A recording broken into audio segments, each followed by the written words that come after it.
Hello guys, आप सभी का कृष्णा ग्रुप ऑफ कॉलेज में स्वागत है।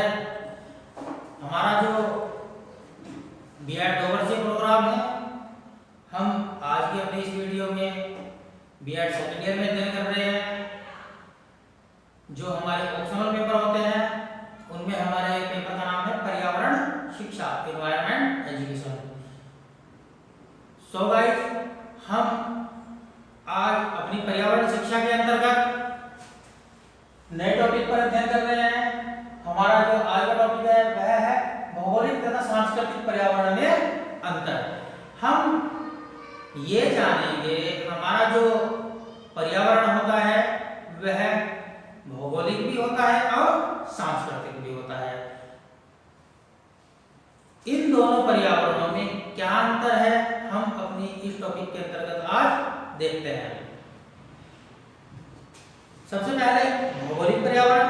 भौगोलिक पर्यावरण प्राकृतिक निर्मित होता है, यानी कि हमारा जो भौगोलिक पर्यावरण है वह हमें उसका निर्माण कौन करता है? उसका निर्माण प्रकृति करती है। उसमें मानव का कोई भी हस्तक्षेप नहीं होता या मानव की छाप के बिना ही यह पर्यावरण का निर्माण होता है। और जैसे कि हमारा सांस्कृतिक पर्यावरण है, यह पर्यावरण मानव निर्मित होता है, यानी कि सांस्कृतिक पर्यावरण का निर्माण मानव के द्वारा किया जाता है।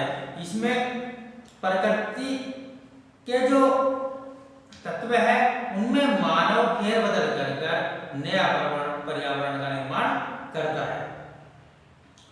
भौगोलिक पर्यावरण मानव से समतट है, यानी कि जो हमारा भौगोलिक पर्यावरण है वह मानव से पूर्ण रूप से समतट है, क्योंकि उस पर्यावरण का निर्माण प्रकृति के द्वारा होता है। उस पर्यावरण में मानव कुछ भी हस्तक्षेप नहीं कर सकता है। सांस्कृतिक पर्यावरण मानव निर्मित होने के कारण समतट नहीं है, यानी कि हमारा जो सांस्कृतिक पर्यावरण है वह मानव के द्वारा बनाया जाता है, जिसके कारण वह समतट नहीं है। हम ये कह सकते हैं कि हमारा जो भौगोलिक पर्यावरण है वह मानव से स्वतंत्र है, उसमें मानव कुछ भी हस्तक्षेप नहीं कर सकता, जबकि सांस्कृतिक पर्यावरण जो है वह मानव के द्वारा बनाया जाता है, इसलिए वह मानव निर्मित है। यानी कि मानव के हस्तक्षेप किए बिना सांस्कृतिक पर्यावरण का निर्माण हो ही नहीं सकता।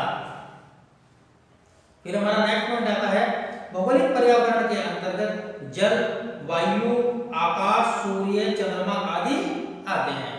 यानी कि हमारा जो भौगोलिक पर्यावरण है उसमें हमारा जल है, वायु है, सूर्य है, सूर्य से मिलने वाले प्रकाश वगैरह, आकाश है, ये सभी चीजें आती हैं। जबकि सांस्कृतिक पर्यावरण के अंतर्गत भौतिक तथा अभौतिक दोनों प्रकार की वस्तुएं आती है। यानी कि हमारा जो सांस्कृतिक पर्यावरण है उसमें जलवायु, आकाश यानी भौतिक वस्तुएं भी है और अभौतिक वस्तुएं भी है। जैसे कि ये पेन है, ये अभौतिक है लेकिन यह मानव के द्वारा निर्मित है, यह यानी कि सांस्कृतिक पर्यावरण का हिस्सा है। यह डेस्क है, ये मानव के द्वारा निर्मित है, यह पर्यावरण का हिस्सा है। मानव के चारों ओर जितनी भी वस्तुएं दिखाई देती हैं, चीजें दिखाई देती हैं जिसमें मानव का हस्तक्षेप है या मानव के द्वारा बनाया गया वह सभी सांस्कृतिक पर्यावरण में आते हैं। हमारा नेक्स्ट पॉइंट है भौगोलिक पर्यावरण मूर्त होता है जबकि सांस्कृतिक पर्यावरण अमूर्त होता है। हमारा नेक्स्ट पॉइंट है भौगोलिक पर्यावरण व्यक्ति को ज्यादा प्रभावित नहीं करता, यानी कि जो हमारा भौगोलिक पर्यावरण है वह व्यक्ति को ज्यादा प्रभावित नहीं करता, जबकि भौगोलिक पर्यावरण से जितनी भी वस्तुएं मानव को प्राप्त होती है वह सभी निःशुल्क होती है, ऐसे उपहार के रूप में। अभी सूर्य है, सूर्य का प्रकाश है, सूर्य का प्रकाश मानव को क्या उसका कोई कर देना पड़ रहा है? नहीं, तो कोई किराया नहीं देना पड़ रहा है, खरीदना नहीं पड़ रहा है। हवा है, पेड़ पौधों के द्वारा मिल रही है, वायु उसका भी हमको कुछ नहीं देना पड़ रहा है, जल है प्रकृति के द्वारा मुफ्त में मिल रहा है। इस प्रकार से हम ये कह सकते हैं कि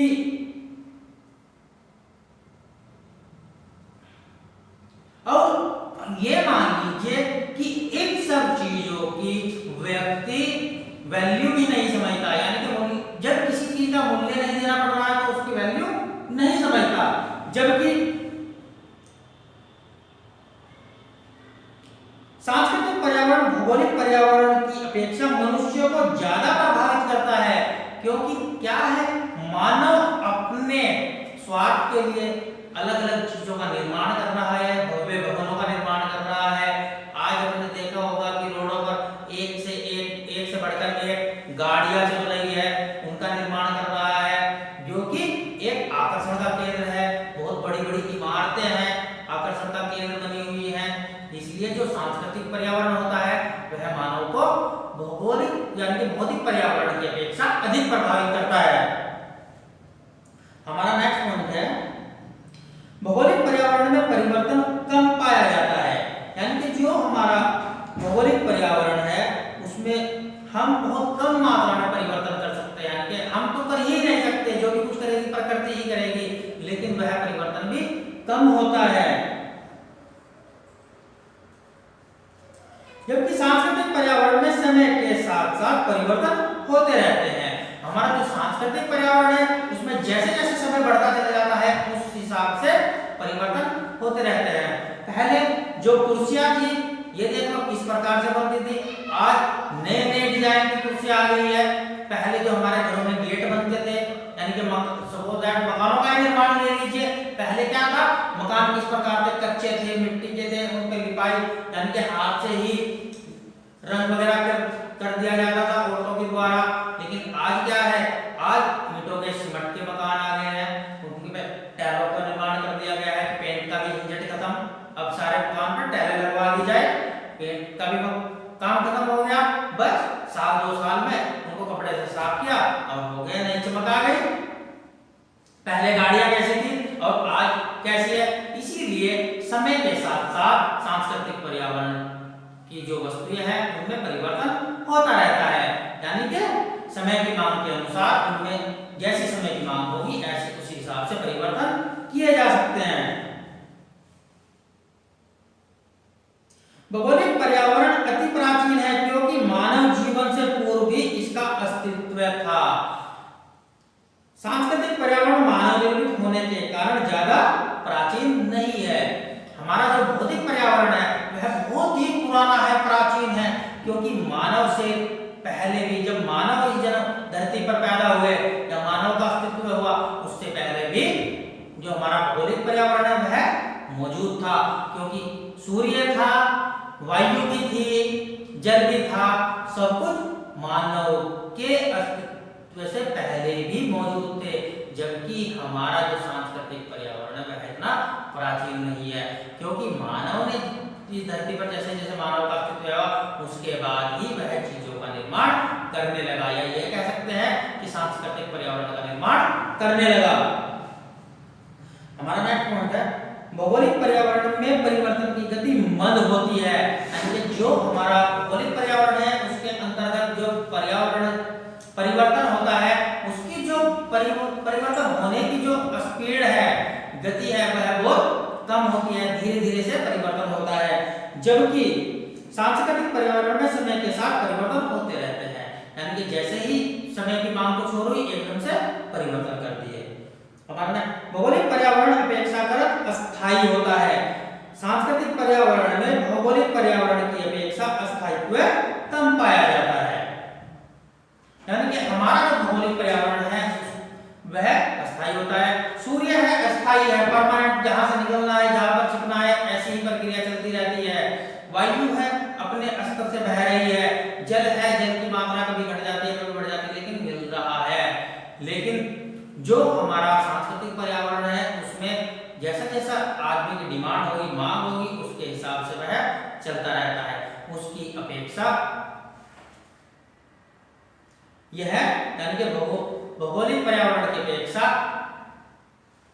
यह इतना अस्थायी नहीं है जितना अस्थायी हमारा भौगोलिक पर्यावरण है।